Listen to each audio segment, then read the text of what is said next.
Action, ça tourne. Bonjour tout le monde et bienvenue sur Instant Nessa. Tout d'abord, avant de commencer cette vidéo, je voulais juste vous souhaiter une très bonne année 2024. Que cette année soit remplie de succès, de joie, d'amour, de paix, argent, tout ce que vous voulez. Amen. Donc aujourd'hui, je vais faire un petit récap de mon année sur YouTube. Je vais donner des petits conseils pour tous les gens qui veulent se lancer aussi et avoir leur propre chaîne. Et bien sûr, on va parler de mes 1K que j'ai eu seulement en quelques mois. D'ailleurs, merci énormément pour tous les gens qui me suivent. Et restez jusqu'à la fin pour avoir l'ingrédient secret, le petit piment là. Donc sans plus attendre, on va commencer la vidéo.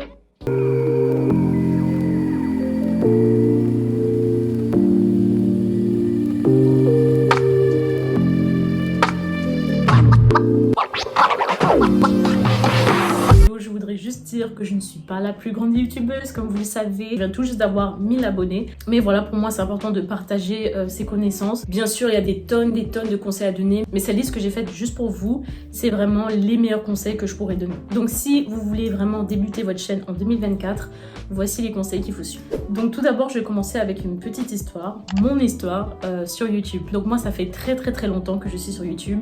Depuis les années 2000 en fait. Et si vous voulez, j'ai commencé par faire une petite chaîne quand j'étais jeune. Je filmais ma famille, mes amis et je faisais des petits montages. Depuis que je suis toute petite, il faut savoir que je kiffe le montage.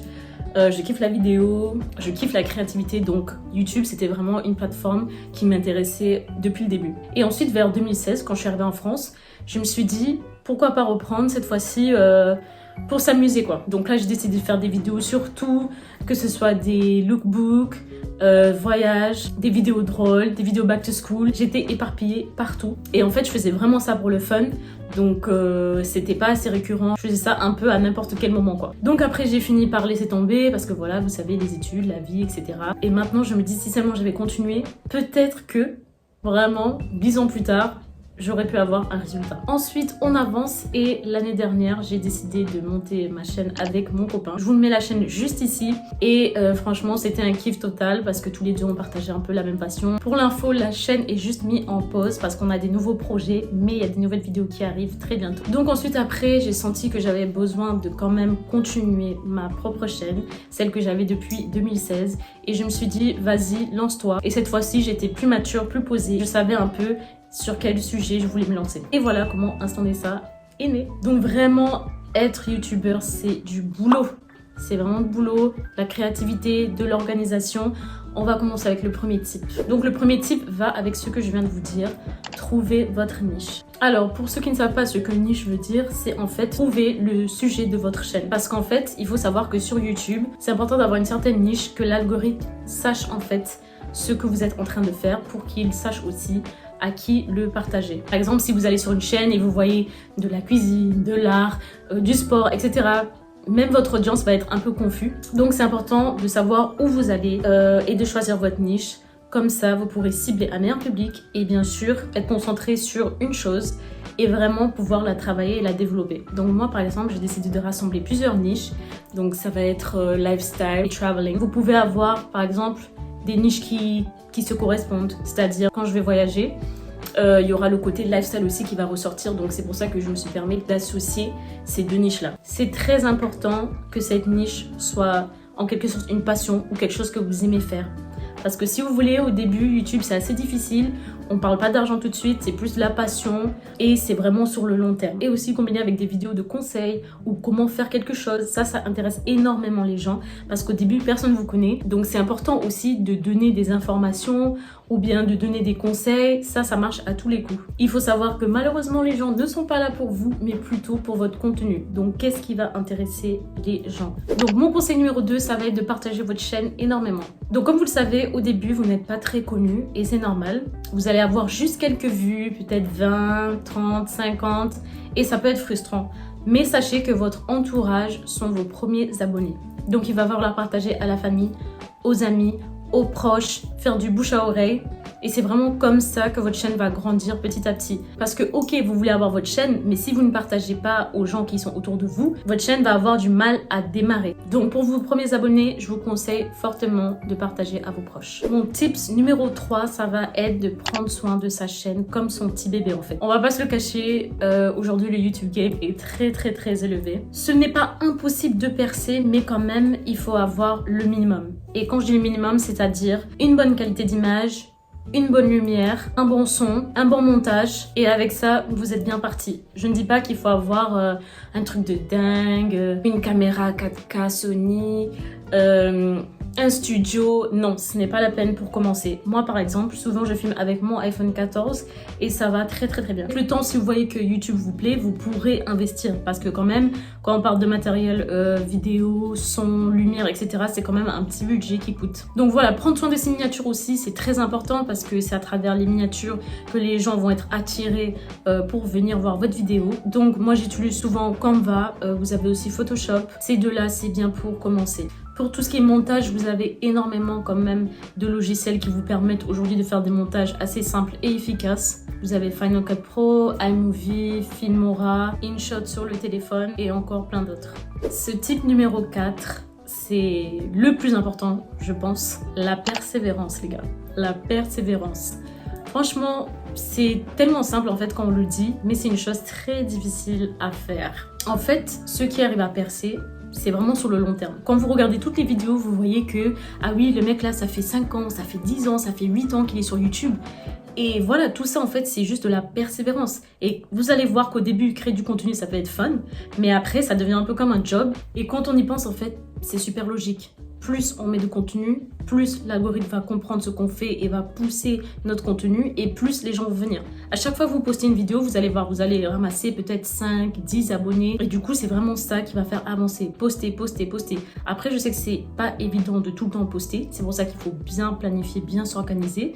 Mais par exemple, une fois par semaine pour commencer, c'est pas mal. D'ailleurs, dites-moi en commentaire si vous êtes intéressé par une vidéo sur l'algorithme de YouTube. Je la ferai avec plaisir. Donc voilà, le type numéro 5, ça va être l'organisation justement. Il faut être intelligent et utiliser les outils que YouTube met en place pour vous. Donc à côté de YouTube, vous avez YouTube Studio qui est une application mais aussi qui est dans l'onglet de votre chaîne YouTube et ça vous permet de comprendre un peu mieux le côté analytique. Vous allez pouvoir analyser en fait vos données et c'est vrai qu'au début tu te dis ok, ça c'est quoi, ça c'est quoi, ça c'est quoi, donc il faut prendre le temps, regarder d'autres vidéos, peut-être YouTube pour essayer de comprendre comment ça fonctionne. Et par exemple, vous avez un endroit où vous allez voir s'il y a plus de femmes ou de garçons qui regardent votre chaîne, dans quel pays votre vidéo a le plus marché. Vous allez savoir aussi quand votre audience est la plus présente. Donc moi par exemple, ça va plus être le week-end ou plus en soirée parce que les gens travaillent en général. Donc voilà, c'est important de s'organiser selon les études que vous avez fait de votre chaîne. Et voilà, vous faites votre petit planning et vous vous lancez.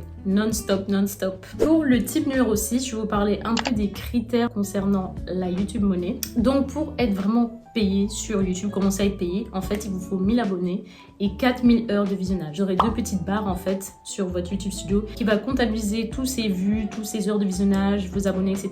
Et une fois que les 2 barres sont pleines, vous allez recevoir un mail pour vous dire ça y est, vous pouvez être payé. Il y a plusieurs façons d'être payé sur YouTube, donc soit à travers des pubs, soit à travers des partenariats, bref, ça ce sera une autre vidéo. Donc on va dire pour avoir 1000 abonnés, il vous faut à peu près 20 à 30 vidéos.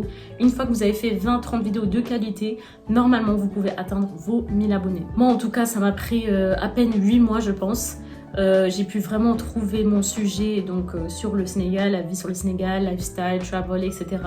Et ça a très bien marché, donc je suis très contente. J'ai eu plein de questions sur le tourisme au Sénégal, comment ça se passe ici, comment ça se passe là. Et franchement, je trouve que c'est original parce que les gens aiment bien aussi voir la vie, comment ça se passe ailleurs, à l'extérieur de son propre pays. Et après cela, bien sûr, vous avez des marques qui vont commencer à vous contacter. Donc moi, ça a été le cas. J'ai eu Analusa, j'ai eu des marques de brosses à dents, de voitures, etc. Au début, c'est un peu drôle, tu te dis, ok, ils viennent me voir et tout. Mais sachez qu'aussi, une fois que vous faites grandir votre chaîne, vous pouvez aussi, entre guillemets, postuler pour pouvoir travailler avec certaines marques. Ça, ce sera la prochaine étape pour moi. Tips numéro 7, utilisez vos réseaux sociaux, c'est-à-dire Facebook, Instagram, Snapchat, TikTok. Il faut que vous puissiez puiser dans ces réseaux sociaux pour amener vos abonnés sur votre chaîne YouTube et vice versa. C'est la com 360, c'est-à-dire que vous faites un certain contenu sur Instagram, vous les amenez sur Snapchat, vous les amenez sur TikTok. Il faut vraiment pouvoir rassembler tout le monde et faire votre publicité. Recycler aussi votre contenu pour pas vous fatiguer, c'est-à-dire je fais une vidéo, je la coupe, je mets une petite partie sur TikTok, je mets une petite partie sur Instagram. Donc c'est vraiment important aussi d'utiliser les réseaux sociaux. Parmi tous les réseaux sociaux d'ailleurs, YouTube est vraiment le plus rentable.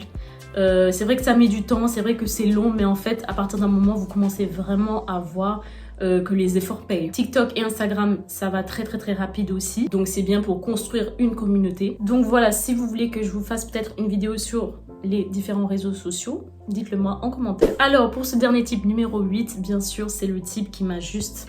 J'ai même pas les mots en fait. Ce type, c'est les shorts. Alors moi, quand j'ai commencé YouTube, je me suis dit, bon, les shorts, c'est un peu comme TikTok, Instagram, vas-y, je vais même pas calculer en fait. Grosse erreur, l'erreur la plus grosse de ma vie en fait. Donc en fait, les shorts, c'est une nouveauté, entre guillemets, sur YouTube. Ça fait pas longtemps que c'est arrivé sur YouTube. Et en fait, si vous voulez, à travers les shorts, ça peut aller tellement plus rapidement. Vous pouvez gagner des abonnés, mais très rapidement, un peu comme sur TikTok en fait. Et du coup, ça va permettre de faire la pub de votre chaîne YouTube. Donc moi, je vais vous dire une dinguerie, j'ai mis un short il y a pas très longtemps. Et du coup, j'ai vu qu'il y a eu 10K. 10K, donc 10 000 vues comme ça, en même pas 3 jours. Et je me suis ramassé 200 abonnés. Donc pour vous dire que ça rigole vraiment pas, j'étais à 800 et quelques abonnés. Et je me suis dit, d'ici la fin d'année, je veux mes 1000 abonnés. Et ben en mettant un short, je les ai eus en fait. Donc faut vraiment pas rigoler avec ça. Faites des shorts au maximum. Dès que vous faites une vidéo, un short. Une vidéo, un short. Et je pense que ça va vraiment faire grandir votre chaîne. Donc voilà, ça y est, nous arrivons à la fin de cette vidéo. Le plus important, c'est vraiment de kiffer. YouTube est vraiment un univers où on rencontre les gens, on échange. Vous pouvez apprendre énormément de choses. Donc si vous avez des questions, n'hésitez pas à me les mettre en commentaire, j'y répondrai. Et bien sûr, si vous avez d'autres tips à donner, partagez-les. Donc j'espère que vous avez kiffé la vidéo. N'oubliez pas de liker et de partager, bien sûr. Ça fait très plaisir. Je vous souhaite une excellente année. On se dit à très bientôt.